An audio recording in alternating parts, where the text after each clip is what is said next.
Buenas tardes, gracias por la invitación, gracias por permitirme compartir alguna información respecto a la evolución de la neurocirugía peruana. Esta presentación no tiene conflicto de interés y esta es la hoja de ruta. Vamos a hablar de algunas generalidades, cómo es la periodificación del antiguo Perú, una línea de tiempo, por qué tanto a los peruanos los fascinan las cabezas, la neurocirugía mágica en el Perú antiguo. Ya le detallaremos los precursores y pioneros de la neurocirugía moderna y vamos a arribar a algunas conclusiones. Nuestra historia neuroquirúrgica es muy simpática, pero no lo podemos entender si es que no ubicamos en ese concepto que nos dejó Víctor Reúla de la Torre, ¿no? Espacio-tiempo histórico. Tenemos que ubicarlos en el espacio y en el tiempo para que corresponda a la fecha. Lo que llamarían a los antiguos peruanos el Pacha, ¿no? En la cosmovisión peruana que tuvo. Nuestro país tiene alguna de las civilizaciones más antiguas, como la Caral. Es tan antigua como la mesopotámica, tan antigua como la India, la China, incluso con una mexicana que cerca con los tolmecas. Pero lo que sentó las bases Caral, el Ushno, la Huanca, la Puerta de dos Jambas, las hornacinas, eso que fue hace 5.000 años, cuando llegan los quechos al poder, es lo mismo. Es un continuo. Pero hay que saber dónde está ubicado nuestro país, porque estamos en una zona de trópicos, en la parte más occidental y central de América del Sur. Y lo que nos marca, el derrotero que nos marca a nosotros como peruanos, es que somos un país de montaña. La cordillera de los Andes nos marca hasta en nuestra estructura anatómica. Pero también vemos que hay fenómeno del Niño, que hay la corriente peruana, que hay los vientos alisios, etcétera. Todo eso en que aclara que somos un país pluriecológico, multicultural y megadiverso. Aquí hay 28 de los 34 climas, hay 84 zonas de vida de las 104 en el mundo, y hay hasta 52, hasta 47 idiomas diferentes que se hablan en nuestro país. Nosotros estamos acá en una zona urbana, en el primer piso, pero arriba en los Andes hay otra cultura que se mueve, hay una cultura viva que tiene sus propias tradiciones. Y esto lo entendieron los señores, nuestros abuelos, lo entendieron así. Lo que Javier Pulgar Vigar en el año 40 determina las 8 regiones naturales, ellos ya lo conocían. Y esta franja costera donde estamos habitando no es más que el 20% del territorio nacional, pero alberga el 50% de la población. Pero deberíamos preocuparnos en el futuro porque la vertiente occidental solamente le va a llegar 2.5% de todo el agua total, mientras que el 97% se va al oriente y un pequeño porcentaje del 0.5% que se va al lago Titicaca. En algún momento nos va a faltar el agua. Entonces, en nuestro país, la geometría manda. De tal manera que los que vivimos en las costas, yo soy del norte, tenemos una costa árida y desértica, y lo poco que agua que nos llega por los ríos, que son pequeños oasis. Pero nuestro país tiene pisos ecológicos, porque si lo cortamos transversalmente la cordillera de los Andes, vamos a ver que hay un sinnúmero de pisos ecológicos, y la gente del campo, la gente que ha vivido en las alturas, determina, tiene tierras que viven en la altitud, y hay tierras donde siembran otro tipo de cultivo, en las tierras más bajas. Pero esas tierras que están entre los 2.500 a los 4.000 metros son las zonas que nos alimentan. Y más arriba es a la Puna y la Janca. Y ahí hay cría de camélidos. Y hay otro tipo de fauna y flora que se da. De la selva alta o baja no conocemos casi nada. Pero en estos últimos 10.000 años ha permitido que los hombres del Ande hayan conocido y hayan domesticado las diferentes plantas que alimentó al mundo, dentro de ellos la papa, y determina una gastronomía esplendorosa. Cada región tiene su propia gastronomía de distinto tipo. Los trujillanos, los arequipeños, los huancaínos tenemos una propia gastronomía que nos representa. Entonces, Mario Vargas Llosa decía, ¿no? El Perú, como la ley de Borges, es un pequeño formato del mundo entero. Nosotros tenemos todas las identidades. Sin embargo, somos un país muy vulnerable. Sismos, terremotos, tsunamis, deslizamientos, huaicos, inundaciones, sequías, en razón de nuestra ubicación, del cambio climático y del calentamiento global. Nos encontramos con sismos, porque estamos dentro del cinturón del Océano Pacífico, y eso lo sintieron nuestros abuelos, los antiguos peruanos. El fenómeno del Niño, que se da con cierta periodicidad, las erupciones volcánicas en el sur, las sequías. Entonces, esta civilización lo conoció, pasó esos pueblos como los moches desaparecieron del mapa porque hubo un fenómeno que era inmanejable. Este es para ubicarme. John Rowe hace una clasificación de la evolución periódica de todos los pueblos, solamente para poder ubicarnos en el tiempo, para poder entenderlo de cómo se vino más adelante, pero de los cuales la más antigua será Caral. El poblamiento de esta parte del mundo se dio hace 35.000 años, y el Perú, su poblamiento se dio hace 12.000, pero ya a los 10.000 años ya estaban domesticando animales y raíces. Y la civilización Caral es excedente, ¿no? Que le permitió jerarquizar en todos los niveles, en la parte científica, tecnológica,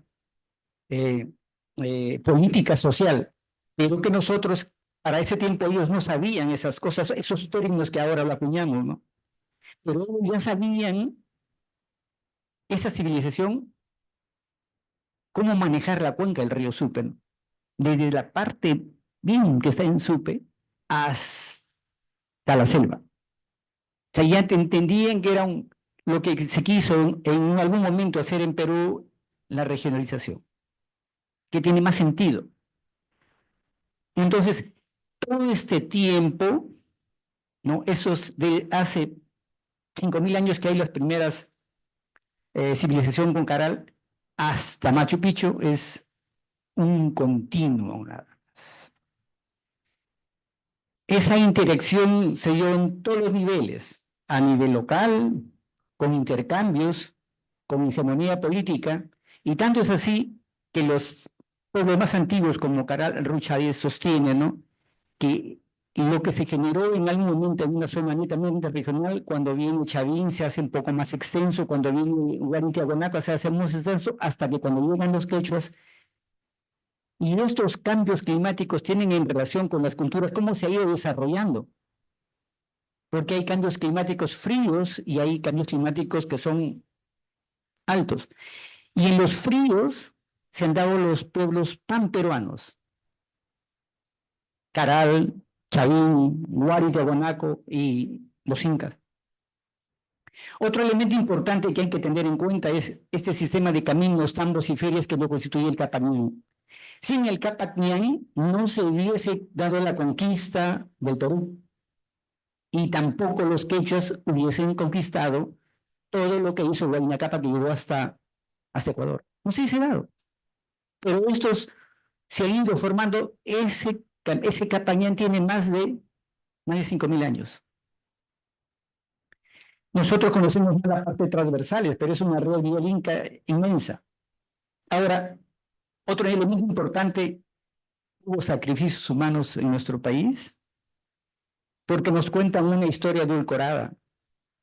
Y eso, cierto, hubo sacrificios humanos en distintas manifestaciones que se dan, desde la antropofagia, las cabezas trofeo, de las cabezas que hacían de los guerreros para hacer un mate y beber chicha, de las modificaciones, enterramientos, mutilaciones, y que se dan por diversos motivos, entre ellos mágicos religiosos, ¿no?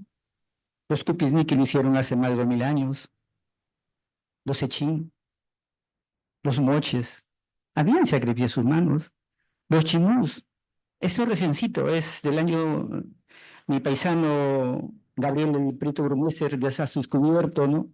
Eh, Sacrificios de 137 niños y 200 llamas, bebés en Huanchaco, cuando creíamos que los chimús también hacían sacrificios humanos. Y en el señor Zipán ni se diga. Los incas con el Capacocha también había sacrificios. Y los antiguos, si se ven, si se dan cuenta, hacen una observación, tienen una fascinación por las cabezas. En sus representaciones no representan una mano, ¿eh? Representan cabezas. Los moches, los chavín, ¿ah? Ese es el nivel de violencia que se ve. Porque tenía, incluso desde un punto antropológico y sociológico, a los niños se le ponen sus gorritos de bebés. En los ceranios no hay una cabeza que no esté descubierta.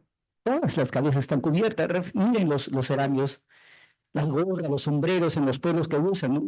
Entonces ellos ya entendieron que la parte más importante del cuerpo humano era la cabeza. Y aquí empezamos con esa neurocirugía mágica que se da en el Perú. En las cabezas trofeo, en los modelados craneales, en las trepanaciones suprainianas, en las trepanaciones craneales y las cranioplastías. Por ahí están nuestros orígenes en la neurocirugía. Hay veces que nos causa un poquito de escozor, pero empezaron con las cabezas trofeo, ¿no? Que es un término acuñado por ellos, si no me equivoco. Pero que tenían esas cabezas para hacer la trepanación en la frente y una trepanación en la parte posterior. Y se han dado en todas las culturas, en todas. No había una donde no había una que no tenga cabezas trofeo. Incluso ya en tiempos más modernos, casi por 1500, los incas también pedían cabeza. Y está en un libro de Guamán de Poma y Ayala. Tenía todo un ritual, una forma de entenderlo, motivos que la mayoría eran motivos mágicos religiosos, ¿no? Pero también había prácticas de guerra o prácticos políticos religiosos. Y tenía una técnica especial para poder, incluso que empezaban con una trepanación en la frente y una trepanación en el agujero magno para vaciar los sesos, ¿no? El cerebro, el parénquima cerebral. Tenía toda una técnica y ellos están representados en los nazcas, en los moches, ¿ah? Cabezas trofeo de los moches. Otro elemento es el modelado craneal, que es cultural. Todos los pueblos en el mundo, de alguna u otra manera, han modelado cráneo.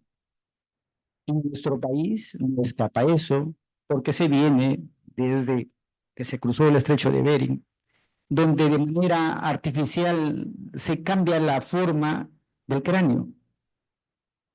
Los primeros registros del modelado craneal para nuestro país lo tenemos en Chilca, casi 3000 años antes de Cristo. Pero todas las culturas, todas, han hecho modeleado. Motivos estéticos, mágicos, religiosos, simbólicos. Algunos dicen que era por mostrar la belleza en cuanto a las damas, para identificar una etnia, otra, como símbolo de nobleza, para identificar clases sociales, etcétera, o rivales por luchas. Pero había modelados craneales, había técnicas de modelamiento por cuna, por yauto, y las cabezas de estos abuelos que nos precedieron estaban así. Había diferentes tipos de modelados y en la cronología, cuando uno revisa la historia, esto lo encuentra desde el periodo lítico hasta el horizonte tardío con los incas, ¿no? Distintas formas hasta que fue prohibido ya en la colonia por los españoles, distintas formas de modelado. Estos son, cuando nos hablan de los paracas, es una forma de modelado, pero los chimús también tienen una forma de modelar sus cabezas. Los chachapoyas tenían otra forma de modelar sus cabezas. Y este es de los Guari, porque es un cortesía del Tour Cabero que nos presentó que había un guaco Guari que se había encontrado ahí. ¿No? Ni se diga de los incas. Otro elemento importante en la evolución de la neurocirugía peruana son las preparaciones suprainianas, que eran Ahora podrían remediarse como el corte de cabello que se hace a los bebés, ¿no? No, acá tempranamente le hacían una raspadura, una pequeña craniotomía en la parte occipital, y especialmente acá en esta parte de cerca a Chancay, cerca a Lima. Las trepanaciones suprainianas, ¿no? También las trepanaciones craneales. Y las trepanaciones, ojo, que esto se da desde el Neolítico. O sea, que han abierto las cabezas del Neolítico y que en esta parte del mundo no se ve acá hay los puntos donde se hacían craniotomías, ya, las trepanaciones craneanas. Acá en esta parte de Sudamérica, tenemos en México, tenemos en Mesoamérica, tenemos en el Ecuador y en Perú nosotros somos campeones, en Bolivia también.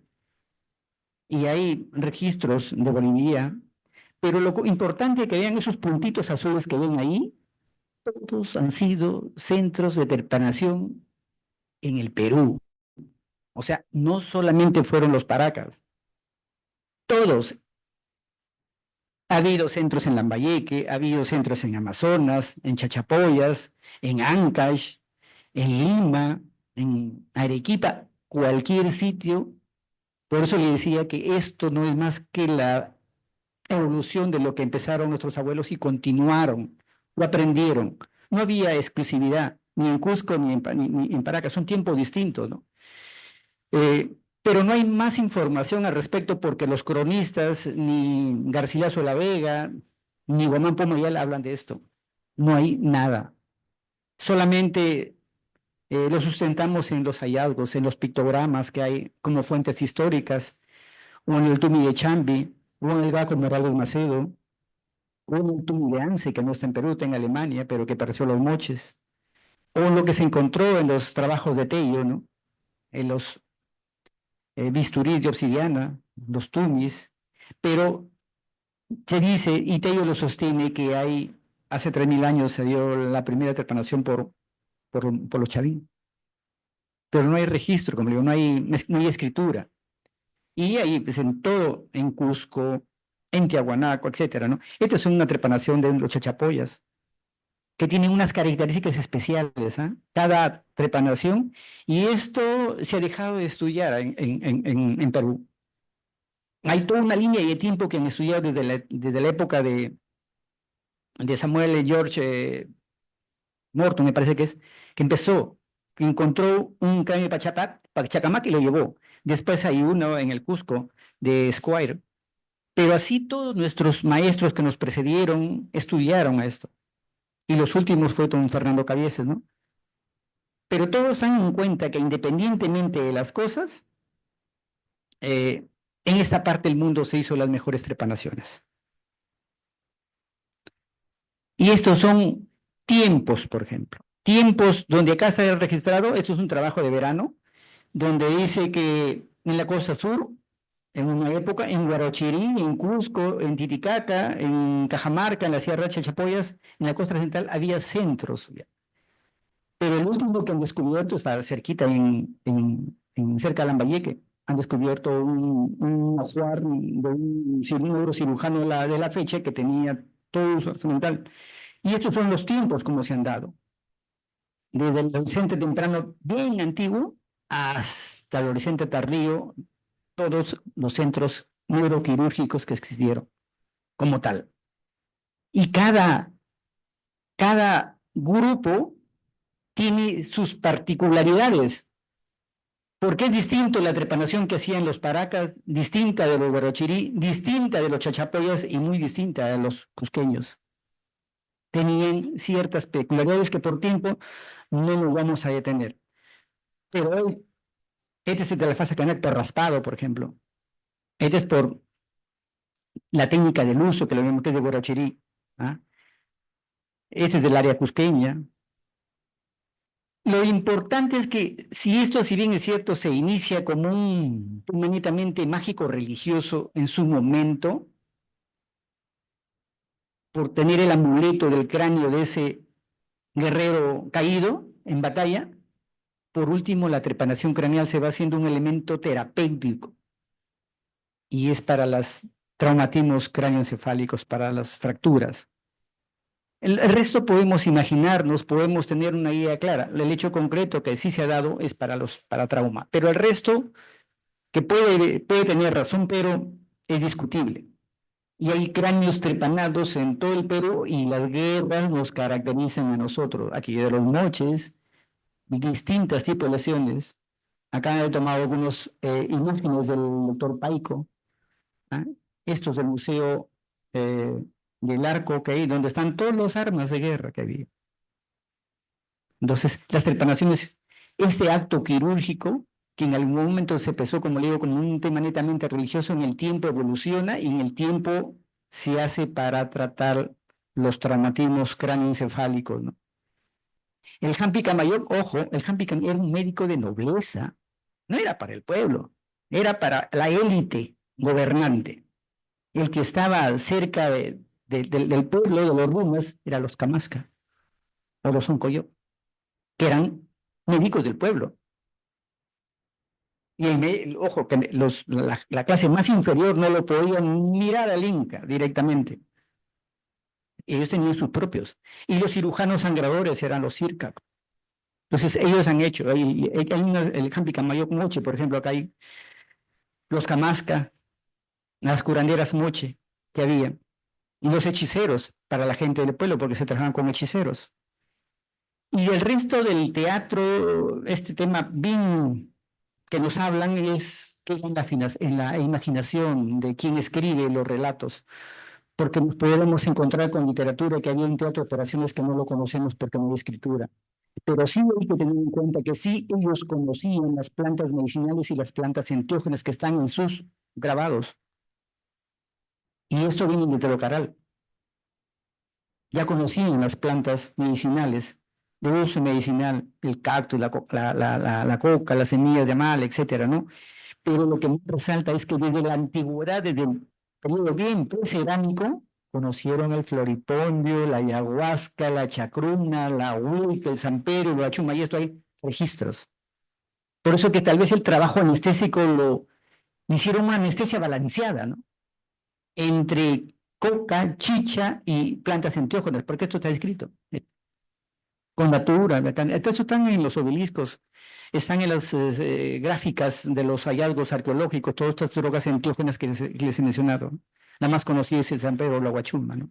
Entonces el trabajo anestésico que hay en la especulación, pero yo pienso que ellos hicieron una anestesia balanceada, le dieron de esto para que puedan soportar las intervenciones quirúrgicas, ¿ah?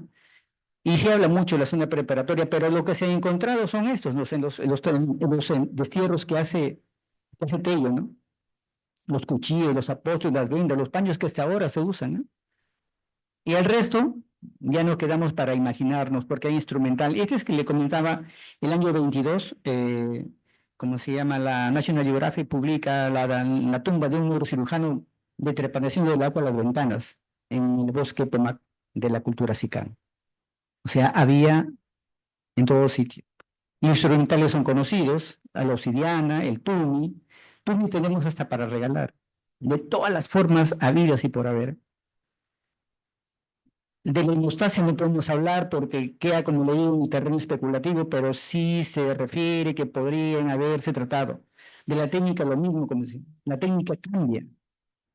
Es distinto hacer con bisel, sin bisel, con variedades supremianas, con incisiones, con barrenados, etcétera, pero todos son registros en lo que quedaron de los cráneos descubiertos por todos los exploradores y arqueólogos que nos precedieron, ¿no? Distintas formas, hay formas cuadrangulares, poligonales, circulares, etcétera, únicas, múltiples, tamaño, chiquita, grande, completas, incompletas, una variedad, y conocieron muchas suturas, ¿no?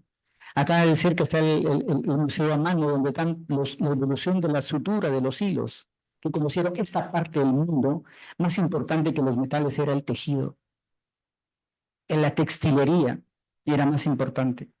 Entonces, más o menos se calculan los tiempos y los vendajes que han usado usualmente posterior a la cirugía. Se habla de cuidados postquirúrgicos, pero quedarían en la especulación, como le digo.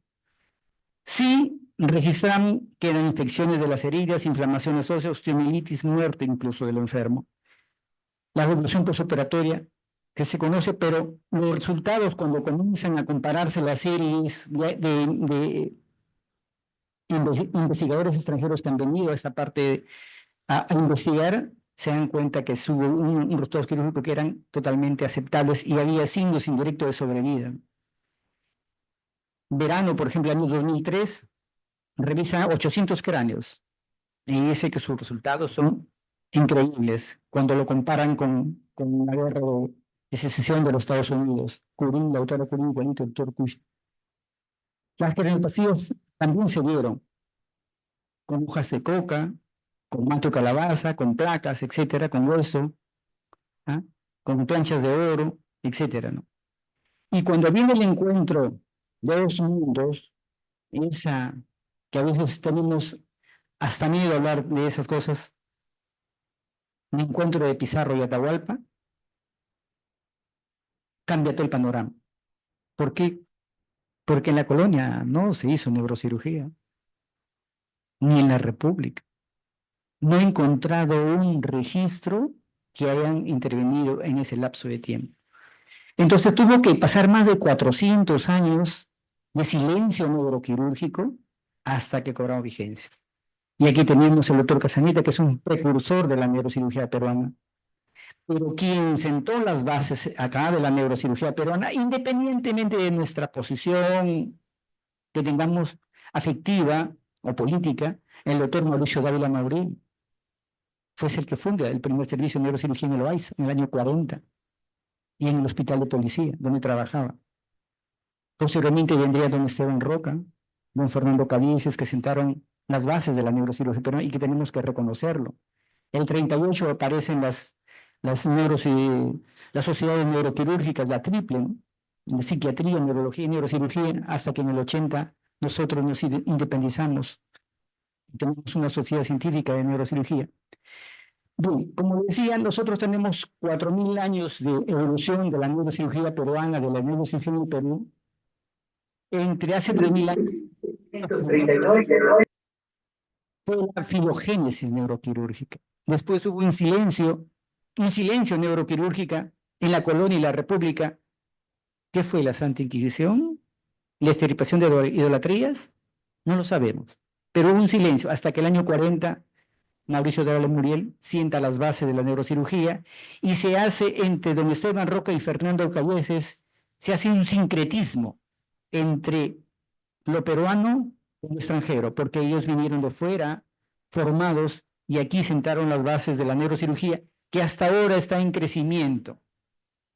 Ahora ya se dejó el cráneo, ahora hay la tendencia a irse con la columna. Señores,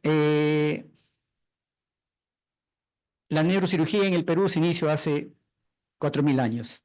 En sus inicios rituales, mágico-religiosas, posteriormente evolucionaron a cabezas trofeo, a deformidades intencionales, trepanaciones suprinianas, trepanaciones craneales intencionales, cranioplastías, y de ser un procedimiento mágico-religioso en su momento, se volvió a ser un procedimiento de valor terapéutico. Y las tasas de sobrevida que se registran son las más aceptables para esta parte del Perú. Muchas gracias.